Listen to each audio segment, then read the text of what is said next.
También terrible la situación que hay en España, porque las autoridades de ese país investigan un descarrilamiento y posterior choque de trenes que ya dejó 39 muertos. Desde Madrid, David Puchol nos tiene los detalles.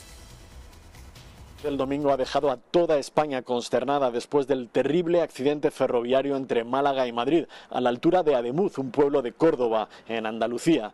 Dos trenes colisionaron en el que ya se considera uno de los accidentes de tren más graves de los últimos años en Europa.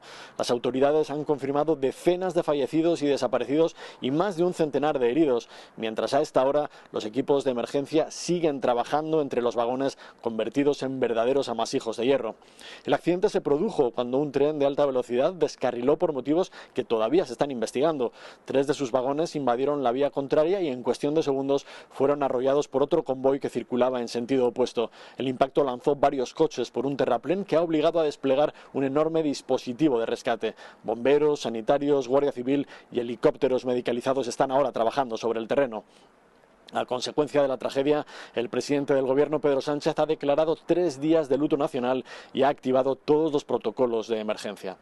Desde Madrid, España, Daniel Puchol Bogani para la Alianza Informativa Latinoamericana. Sigan ustedes en estudio.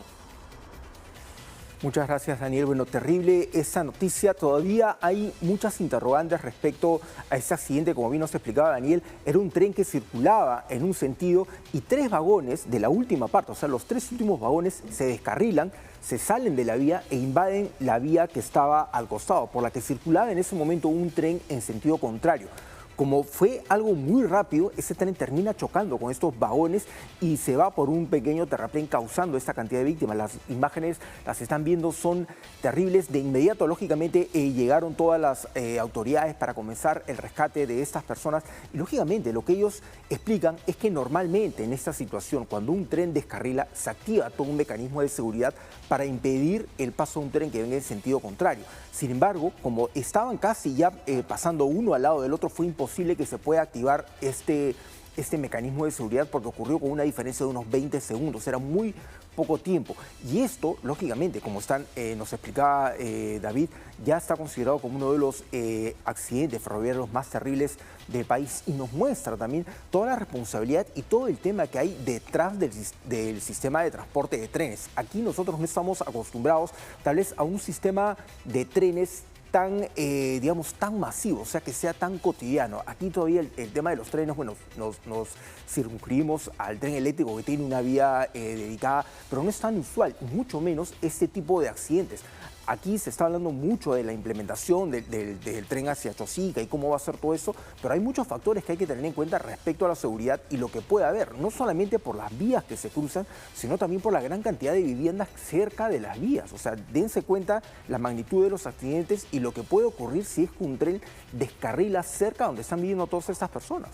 Y vemos por la velocidad a la que van, el peso que tiene el mismo, la cantidad de vagones que arrastra, una situación complicada. Y sobre estos fallecidos, ¿hay información respecto a sus nacionalidades? La mayoría eran españoles. Aún no, porque lógicamente, por un lado, se están centrando en rescatar a estas personas. Hay muchas de esas personas, se habla de una cifra de 39 muertos, pero evidentemente todos no han podido todavía ser rescatados. En el caso de las autoridades españolas, ellos manejan con mucha reserva las identificaciones, las nacionalidades. Eso ya se empieza a ver posteriormente. Y en ese momento, la principal atención se centra en qué pudo causar este accidente, porque como han explicado las autoridades, no era una vía donde ellos estaban circulando a un exceso de velocidad, o sea, esto se ha descartado por completo.